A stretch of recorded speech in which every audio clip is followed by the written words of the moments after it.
Em 1934, pode passar. Arnold Toynbee, em um estudo da história, durante basicamente 27 anos, nos lembra que, dentre as 21 civilizações mais notáveis da história, 19 pereceram, não por terem sido conquistadas, mas devido à decadência moral. Então, quando nós olhamos esse tipo de coisa, e nós temos mais, pode passar, nós podemos realmente chegar à conclusão, olhando a nossa sociedade hoje, para onde nós estamos caminhando. Consequências sociais da desintegração familiar. Qualquer comunidade com uma alta taxa de famílias desintegradas se desintegrará proporcionalmente. Impossível manter uma sociedade. Se a família é a célula máter da sociedade e a família ela é bombardeada com todo tipo de elementos antifamília, a família vai definhar. A família vai ser destruída, vai desaparecer. Pode passar.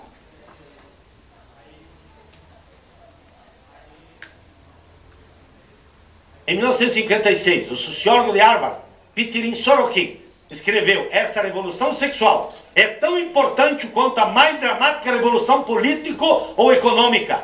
Ela está mudando a vida de homens e mulheres mais radicalmente do que qualquer outra revolução do nosso tempo. Qualquer mudança considerável no comportamento do casamento, qualquer aumento da promiscuidade sexual e relações sexuais gerará numerosas consequências. A revolução sexual afeta drasticamente as vidas de milhões, perturba profundamente a comunidade e decisivamente influencia o futuro da sociedade. Esse é um trabalho concluído em 1995.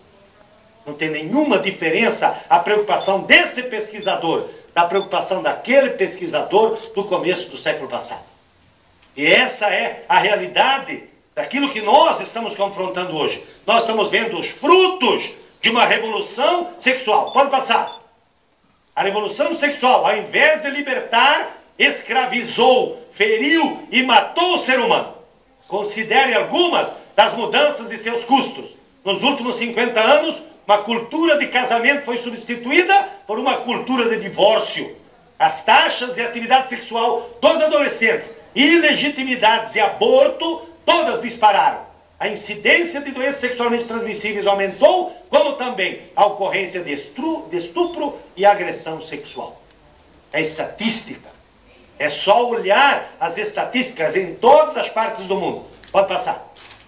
Meio século atrás, uma criança podia esperar para ser criada por uma mãe e um pai. Hoje uma criança tem a mesma probabilidade de ser criada por uma família monoparental ou de algum arranjo alternativo de estilo de vida.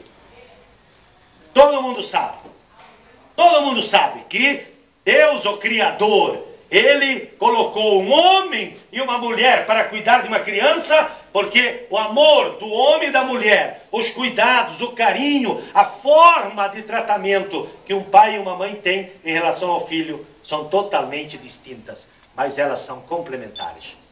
Enquanto que a mãe é toda, toda amorosa, toda carinhosa, às vezes o pai ele tem que dar uma bronca, inclusive dar uma palmada, para colocar as coisas nos eixos. Não significa dizer que um tem mais aspecto de educação do que o outro. Os dois se complementam. É interessante porque, espiritualmente falando, isso também é algo extremamente importante, que o pai e a mãe trabalhem junto na educação e na construção do caráter dos filhos. Pode passar? Quais são os custos econômicos da revolução sexual? Pergunta do Dr. Patrick Dixon em seu livro The Rising Price of Love, The True Cost of Sexual Freedom. Deixando de lado os custos humanos, corações partidos, os bebês abortados, ventres estéreis, famílias desfeitas, etc., os custos econômicos são enormes. Na Austrália, o custo mínimo da revolução sexual a cada ano é de 5 bilhões de dólares. Na Grã-Bretanha, cerca de 9 bilhões de libras por ano. Nos Estados Unidos, são 83 bilhões de dólares por ano. E nos outros países do mundo, que são mais de 200 países. E no Brasil, alguém sabe a estatística? Nem se correu atrás ainda para levantar realisticamente a estatística dos custos da revolução sexual. Uma das piores aberrações que aconteceram dentro da humanidade, da história humana. Pode passar. Os valores básicos da sociedade são imutáveis. O tempo não pode mudar o imutável. E nós temos que ter sabedoria para manter imutável aquilo que é imutável. Todos nós acreditamos na evolução e todos nós entendemos que a evolução, ela precisa acontecer. Mas existem coisas que nunca irão evoluir, porque eles são valores básicos. Se você arrancar, extirpar esses valores da sociedade, a sociedade deixou de ser humana. Ela vai se tornar uma sociedade animal, como as sociedades animais.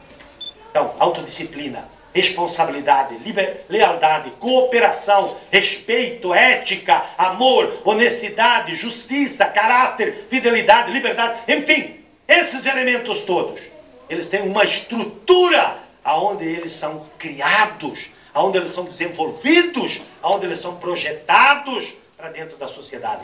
Essa estrutura se chama família.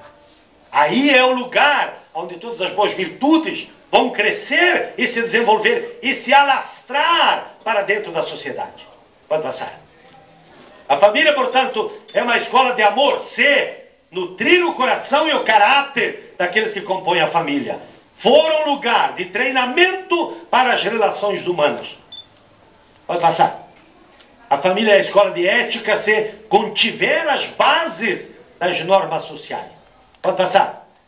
É uma escola para a sociedade se nutrir bons cidadãos, se ensinar que a empatia começa com mãe e filhos, e o comportamento antissocial resultante dos problemas familiares for resolvido em seu bojo dentro da família.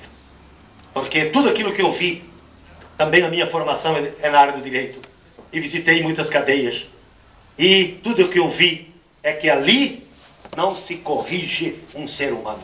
Muito pelo contrário, eu tenho percebido que ali é uma escola do crime.